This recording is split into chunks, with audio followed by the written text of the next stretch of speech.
What if I told you? One of China's greatest emperors was a usurper who stole the throne. A prince turned warlord, who burned his way to power, yet created an empire so mighty, its shadow reached Africa. Meet Zhu Di, the fourth son of Emperor Zhu Yuanzhang. A wolf raised among scholars and swords. While his weak nephew played politics, Zhu Di mastered war. And when the young emperor tried to strip his power, Zhu Di faked insanity, then unleashed hell.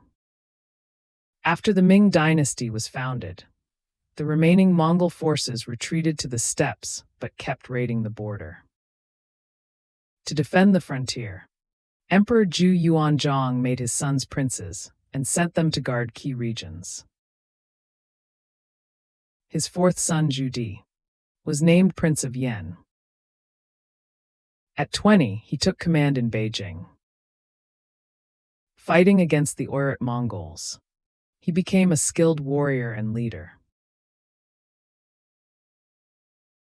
Then, at age 30, he pulled off a major victory, convincing Nair Bukka, a Mongol leader of the northern Yuan, to surrender without a fight. This made him famous and powerful, turning him into the strongest prince in the empire.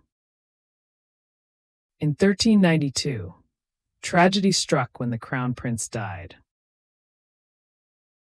The aging Emperor Zhu Yuanzhang, following his advisor's advice, made his 15-year-old grandson Zhu Yunwen the new heir. 6 years later, the mighty Zhu Yuanzhang was gone. The throne now belonged to 21-year-old Jiang Wen, young, idealistic, and surrounded by whispering advisors. Your uncles are wolves, they warned. Clip their wings before they tear yours. But Jiang Wen hesitated.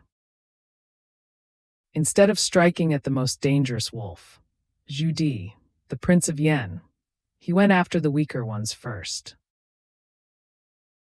A fatal mistake. Zhu Di watched.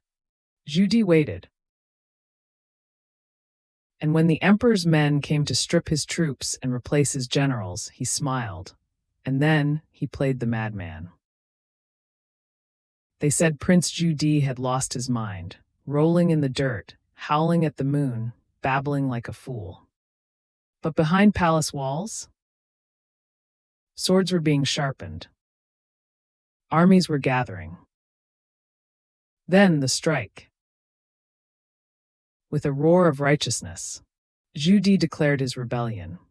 I do not rise against the emperor, but against the viperous advisors who poison his mind. Now Jiang Wen had a problem, one his grandfather had left him. Years before, Zhu Yuanzhang had slaughtered his best generals, fearing they might rebel. Now, when Jiang Wen needed warriors, there were none left to call. The bloody civil war dragged on for 3 long years. But Zhu Di had 2 powerful weapons on his side. His northern army, battle-hardened troops who had fought Mongols for decades. And smart politics. Many officials secretly supported him, tired of Jiang Wen's weak rule. By 1402, Zhu Di's forces marched into Nanjing, the capital. In the chaos, Jiang Wen disappeared. Some say he died in the palace fire. Others claim he escaped as a monk. The truth?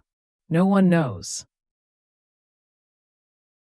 With his nephew gone, Zhu Di crowned himself emperor and declared a new era. Yongle, meaning perpetual happiness. The rebel prince had become the dragon emperor. But his fight to prove himself was just beginning.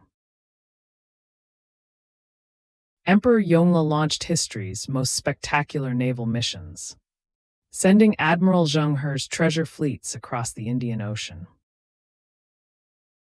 Between 1405 to 1433, Admiral Zheng He commanded 7 epic voyages across the Indian Ocean. His legendary treasure fleets, Massive armadas of 300 ships carrying 28,000 crew established Ming China's dominance from Java to Arabia.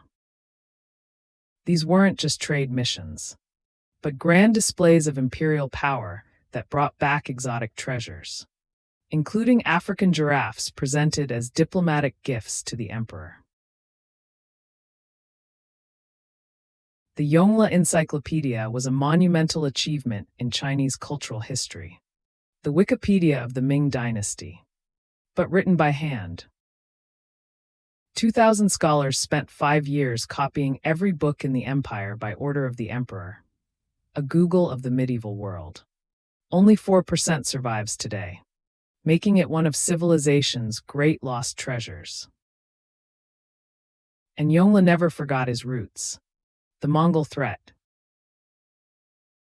Nanjing, the old capital, was too far south to respond swiftly to northern threats, but Beijing stood right on the front lines. Having ruled from Beijing for years, Yongle understood this well. He moved the throne north, making Beijing his political stronghold, the new capital. To strengthen defenses, he ordered large-scale repairs and reinforcements of the Great Wall. Massive military garrisons were stationed along it, ensuring border security and deterring invasions.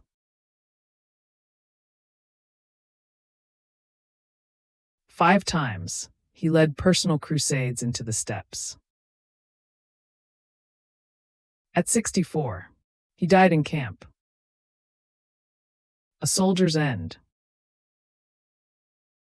Emperor Yongle was one of Ming China's most formidable rulers, a visionary leader whose Yongle Golden Age transformed the empire, yet whose brutal rise to power left a complex legacy.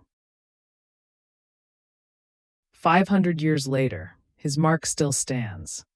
The Forbidden City, the Great Wall, even China's claim to the South China Sea traces back to Zheng He's maps. So, revolutionary or dictator, visionary or villain, you decide.